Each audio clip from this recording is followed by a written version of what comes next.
Here's why I'm still excited for HBAR in 2025, even though nothing I say is financial advice. Now, when it comes to the idea of $3 maybe, it hasn't left my mind, but ultimately, why 2025? Even though we're kind of near, sort of, again, the end of 2025. The way you take a look at it is this. I have a mindset on my mind when it comes to the timeline. Now, this is based off history, so it doesn't mean it's necessarily going to happen, but at least when I take a look at it, historically speaking, altcoins usually, as a worst case scenario, they typically peak around a year and a half after a Bitcoin halving event. So if we consider how the last Bitcoin halving event happened in April of last year, a year and a half from that is October this year. Again, doesn't necessarily mean it's going to happen at that time, but let's say maybe it happened in November and December. It really wouldn't surprise me because some people may be thinking, okay, but that seems like too short of a time frame.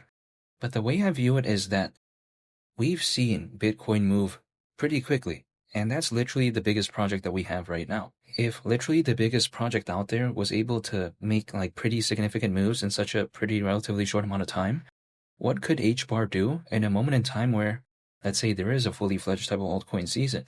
And what I find pretty fascinating was that even without a fully fledged type of altcoin season, HBAR we saw right before the pullback, it moved pretty quickly.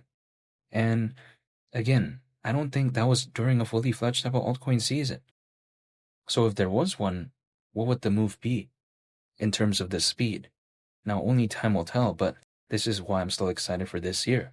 And I'm still a big fan of the fundamentals of Hedera because while a lot of other projects out there use traditional blockchain technology, Hedera Hashgraph utilizes something called a directed acyclic graph, which arguably I think could be viewed as somewhat being a little bit more advantageous when compared to, let's say, traditional blockchain technology, because it's been argued that typically, again, a directed acyclic graph, more energy efficient, arguably. Also on top of that, it's typically a lot more scalable. Like for instance, Hedera's native services can reliably scale up to 10,000 transactions per second and even beyond. And just to kind of harp on that energy efficient, thing that I mentioned before, allegedly per transaction on average, Hedera consumes less energy than something like Solana, like Ethereum, like Avalanche, and a bunch of others, so I find that very impressive. Not to mention Hedera's governing council does include giants, like for instance in the case of Monolez.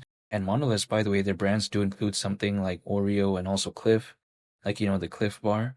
So I find that pretty interesting. Also, we take a look at Hedera's governing council includes something like Google, something like Dell.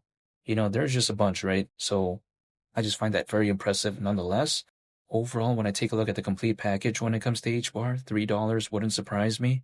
And the reason why it wouldn't surprise me, arguably, is because market cap at that point would be around $127 billion, which, we've seen like BNB reach over $100 billion in market cap.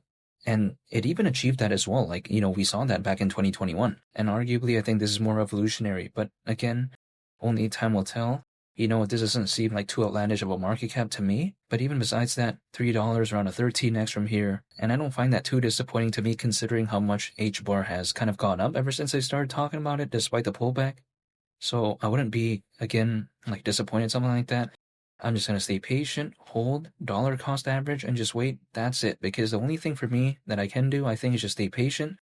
So I'm just going to do that and just hold and just wait for a moment in time as opposed to trying to find the perfect moment. Because had I tried to do that before, I could have very easily missed out on that rally before we had that pullback. So this is why, for me, it's not finding about the perfect moment. It's just preparing for a moment. And this is why I'm staying patient and just holding and just waiting. But I'm still very excited to what maybe 2025 could be, but only time will tell.